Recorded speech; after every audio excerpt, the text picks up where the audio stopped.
So a big thing happens in the gospel today. Jesus turns a huge quantity of water into fine wine. It would be great if we could do this for Newman House every week. We'd never have to go to Tesco again for the bar stock. A big thing. But look at how many little things lie behind the big miracle. That's what I want to focus on this morning.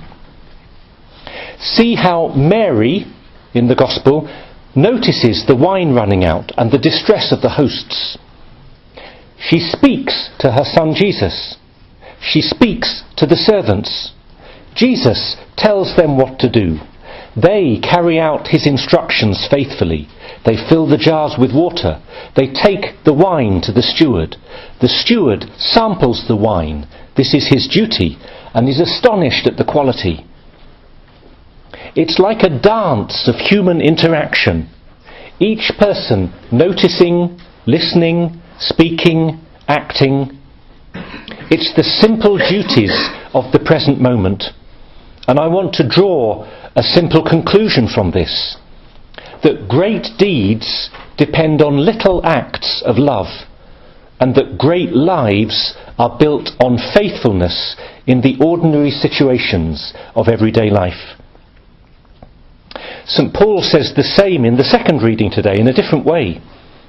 He speaks about some of the dramatic and public gifts that the Holy Spirit can give. The gift of preaching, of healing, of miracles, of prophecy. Incredible gifts. But then he says, just a few verses later, that in fact the greatest gift and the only gift with ultimate and lasting significance is the gift of love. Of love. It took St. Therese of Lisieux a number of years to discover this. She entered the Carmelite convent when she was 15 and fully embraced the Carmelite vocation to be a bride of Christ and a mother of souls. But she had a longing for heroism that wasn't being fulfilled. She writes, "I feel in myself other vocations. I feel myself called to be a soldier, priest, apostle, doctor of the church, martyr. I feel the desire to perform all the most heroic deeds for you, Jesus. I wish to die on the field of battle in defence of the church." The frustration for her became almost unbearable until she realised, with St. Paul's help, that all gifts, even the most perfect, are nothing without love.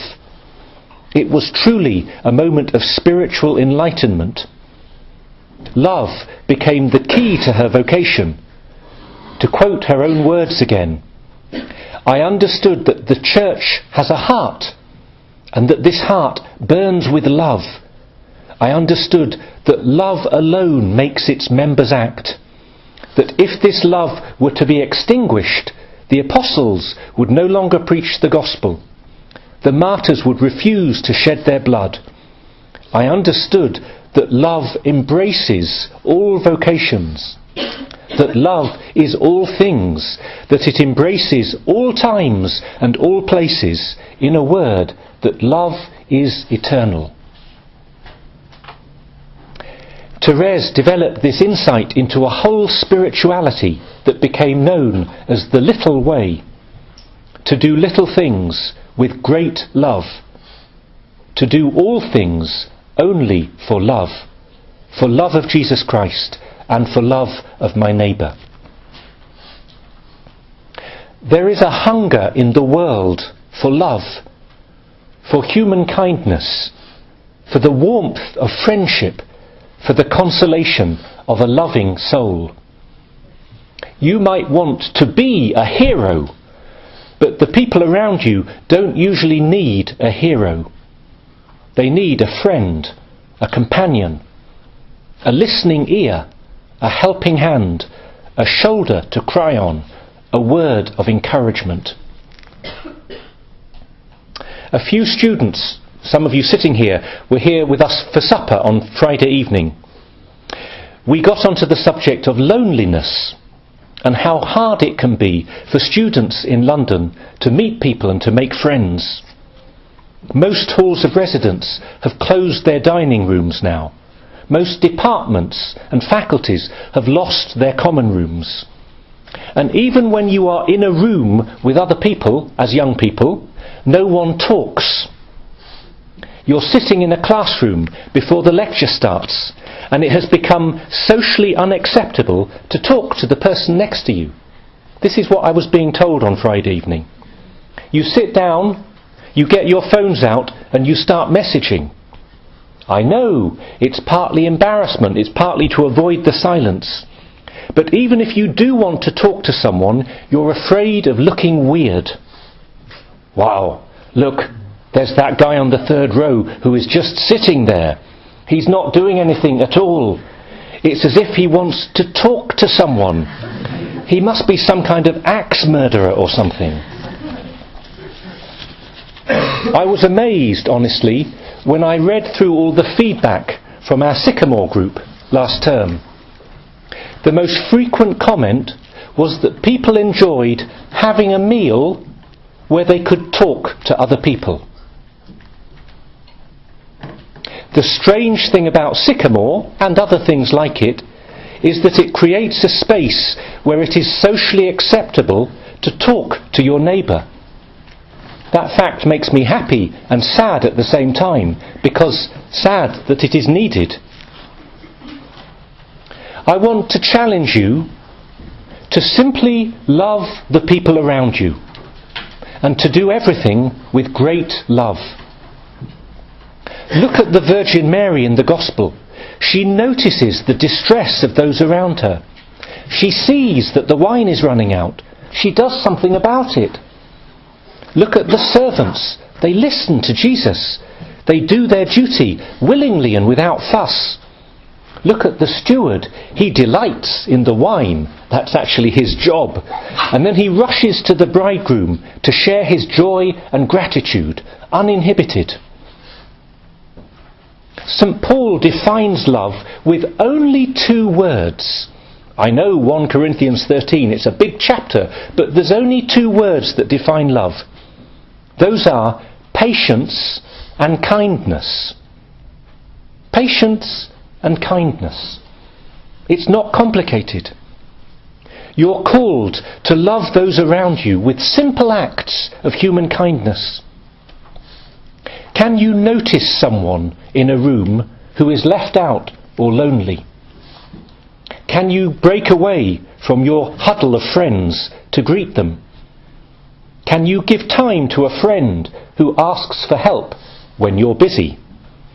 Can you take the risk of talking to the person near you in the lecture room and breaking that massive social taboo? Can you chat to someone in your kitchen or your dining room for 5 minutes, even when you don't know them well and your best friends are sitting at the other end of the room? Mother Teresa said, quote, "Spread love everywhere you go. Let no one ever come to you without leaving happier." She was incredibly demanding with her nuns, you know. If she saw a sister leaving the convent in the morning looking miserable, she would send her back inside until she cheered up and came out with a smile. And if this sister, getting very bolshy and philosophical, said that she didn't feel like smiling, Mother Teresa would say, "A smile is not a feeling. It's a gift that you can choose to give to others or choose to withhold. This is not about being artificial, it's about being generous." I'm paraphrasing, but actually to quote, this is her quote, she said, "Let us always meet each other with a smile, for the smile is the beginning of love." And connected with this anecdote, I saw a video this week by the amazing Father Mike Schmitz. He was talking about spiritual resolutions, and he said that if he had to choose between consistency and intensity of feeling, he would choose consistency every time. That's the real mark of character and of holiness. So can you be kind? Can you be kind, friendly, joyful, even if you're feeling a bit low? Can you just stop gossiping, please, and saying unkind things about people behind their backs? And if you can't think of anything kind to say, just to stay silent.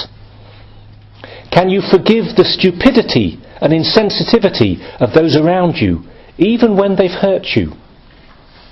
Can you stop the hurt that you do feel, understandably, becoming vindictive or destructive for others, or self-destructive for yourself? Can you forgive your parents for their failures and try to be kind to them, even if you sometimes need a bit of distance from them as well? Can you, as it were, forgive God for what he hasn't done for you, and thank him for what he has, and trust that he will look after your life in the future? These are simple but hard things, because it requires what the spiritual tradition calls an asceticism. An asceticism, meaning there is a sacrifice, a cost. We need to learn the habits and the virtues of putting the other person first. Not to become a doormat and forget my own genuine needs, but to learn to be less selfish and less self-absorbed, to be more generous, more self-giving and sacrificial. As Pope Francis says so beautifully, life grows by being given away. It's the little disciplines and habits you learn as a child. To offer the food on the table to others first, before you take it for yourself. To hold the door open for someone, to let them walk through. To not interrupt someone when they're talking.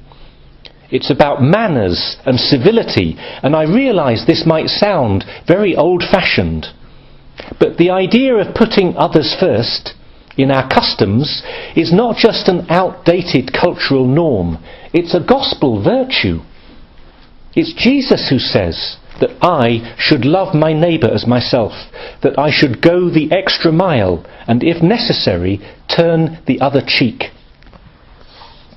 So yes, when I learn that my 3-year-old nephew wants to share his Christmas presents with his big sister, I don't just think, oh, this is great that my sister has managed to brainwash him into British social norms. Instead, I think, isn't it wonderful that even at 3, he's learning to love, and that these little habits could be the foundation of incredible acts of generosity and service when he is older. Look, you heard what happened at Warren Street this week, didn't you? Yeah? That one of your peers, a first-year medic at UCL, delivered a baby on the underground platform at Warren Street Tube. I read the story online. He heard a woman screaming, and he saw what seemed to be a fight breaking out between 2 people. The mother, she was with her sister. He had a moment of decision. He could have walked away, as many of us would have done, wouldn't you, from an apparent fight on the tube. He wanted to avoid trouble, but in that split-second moment of decision, he decided to go and see what was happening and see if he could help. And he arrived just in time to deliver this baby, to wrap the child in his jumper, make sure the baby was breathing, and hand this little one to its mother. Maybe this medical student is my nephew in 20 years' time, simply because he's learnt the instinct, the habit, to put the other person first. It's just like the waiter test that I give to people if they're not sure whether to marry a certain person. So just store this up in case you ever need it, yes? The waiter test. Think about your boyfriend or girlfriend. Do they love you? Of course they do. They adore you. And they love you partly because they want you to love them in return. Of course, it's natural. Okay, but how do they treat the waiter in the restaurant? How do they treat the demanding friend? How do you see them treating their difficult parents? If they are kind to people who are not kind to them, to people they will never see again, to people who owe them nothing at all, then they will be kind to you in 10 or 20 or 30 years' time, when your love has settled into something very ordinary. That's a person worth pursuing. And if your boyfriend or girlfriend is not kind to strangers, be wary of them. And it's true, of course, the other way round.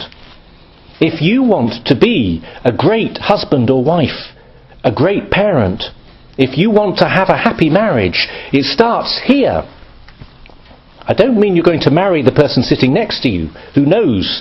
I mean the way that you love the person sitting next to you right now is the foundation of the way that you will love your spouse and children in the future. We need a revolution of kindness. Not a single huge act of heroism, but 1,000 small heroic deeds of love. The kindness of noticing others, of giving them attention, of putting them first, of sharing our lives, to pop the bubble of self-sufficiency. Love, as St. Paul writes, is patient and kind. It bears all things, believes all things, hopes all things, endures all things. Love never ends.